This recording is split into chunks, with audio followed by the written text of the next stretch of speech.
খেজুর মরুভূমির সমিষ্ট ফল। আরব বিশ্বের ইতিহাস ও ইসলামের ঐতিহ্যের সঙ্গে ওতপ্রোতভাবে জড়িত এই ফল। পবিত্র কোরআনে এর উল্লেখ রয়েছে এবং এটি হজের একটি অবিচ্ছেদ্য অংশ।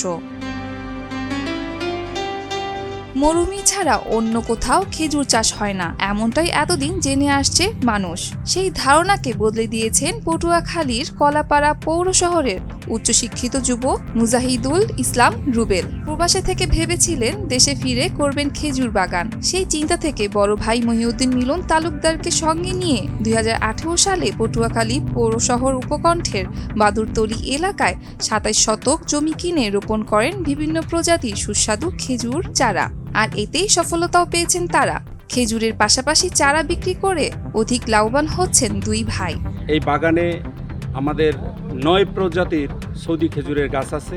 কোটি কোটি লোক বিদেশে পড়ে থাকি, আমাদের এই যে বিদেশে যে কাজ করি এর অর্ধেক পরিমাণ কাজ যদি আমরা দেশে করি তাহলে আমাদের দেশটাও পরিবর্তন করা সম্ভব। 2018 সালে আমাদের এই জমির উপরে আমরা 13টা কাঁদি করি। এই 13টা কাঁদিতে আমরা প্রথম 55টা গাছ লাগাই এবং মাঝখানে যে পানি ভর্তি জায়গাটা ছিল সেখান থেকে সেচের ব্যবস্থা করতাম।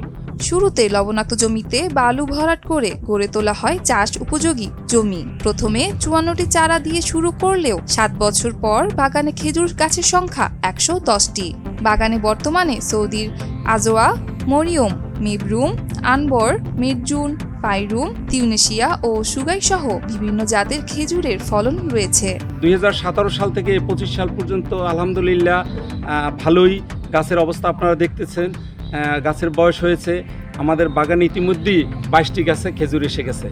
তো আমরা এখান থেকে আমাদের এই লোকাল মার্কেট সহ সারা বাংলাদেশে আমরা এই খেজুরগুলো বিক্রি করেছি।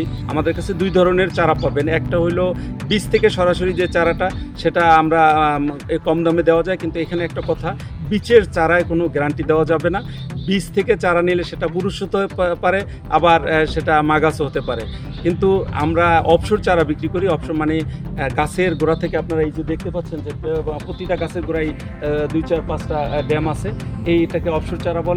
এই চারাগুলো একটা জিনিস মজার, যে মা গাছের গোড়া থেকে যে চারাটা উঠবে এটা অবশ্যই মা গাছ। তো এই গাছগুলোর দাম বেশি। দেশের বিভিন্ন জায়গায় আমাদের চারা পৌঁছেছে এবং সেখানে 2-1টা গাছে অলরেডি ফলও আসতে শুরু করেছে। খেজুর বাগান দেখতে প্রায় প্রতিদিন ভিড় করছে এলাকাবাসী।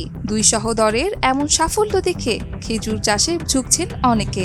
আসলে স্বপ্নের মতো, আসলে যেটা আসলে মানে অবাস্তব সেটা এখানে আসলে বাস্তবায়িত হয়েছে। সুন্দর খেজুর, এবং এটা আসলে আমার কাছে আসলে খুব একটা ভালো লাগার বিষয় যে আমরা আসলে বিদেশ না গিয়ে আসলে আমরা দেশেই অনেক কিছু করতে পারি। আমরা এইসব করছি যে এটা আসলে একটা পাগলামি। বাইরের খেজুর বা সৌদির খেজুর, আরবের খেজুর গাছ এটা আমাদের দেশে হবে, আমাদের দেশে হবে না। আমরা তো মনে করছি এটা পাগলামি করে। তারপরে দেখলাম যে না, সে সফল, সে অনেক গাছ হইলো, খেজুর হলো, যে বড় বড় গাছ হয়েছে, অনেকগুলো গাছে খেজুর হইতো। আমাদের প্রথম আমি অনেক ডেকেই খাওয়াইতো, আমরা খাইতাম। এদেশে যে এই খেজুর হবে তা আমরা জীবনেও কল্পনা করি না, কিন্তু এখন দেখছি দাদা যেটা করছে এটা সঠিক। এখানে আসলে আমরা যে খেজুর দেখলাম, তো মাশাআল্লাহ খুব ভালো ফল আসছে। দেশে প্রতি বছর 90 থেকে 95 হাজার মেট্রিক টন খেজুর আমদানি করা হয়। খেজুর চাষের মধ্য দিয়ে কিছুটা হলেও দেশের আমদানি নির্ভরতা কমাবে।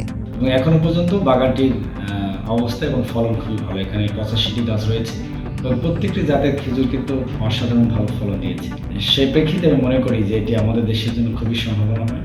কাজে এই ধরনের বাগান এবং এই ধরনের উদ্যোক্তা যদি তৈরি হয় তাহলে নিঃসন্দেহে আমাদের দেশের খেজুরের যে আমদানি নির্ভরতা, যে রাজস্ব ব্যয়, সেটা কমবে বলে আমি মনে করি। খেজুর চাষে আগামীতে বাড়বে উদ্যোক্তা, দূর হবে বেকারত্ব, কমবে আমদানি নির্ভরতা, এমনটাই প্রত্যাশা সংশ্লিষ্টদের।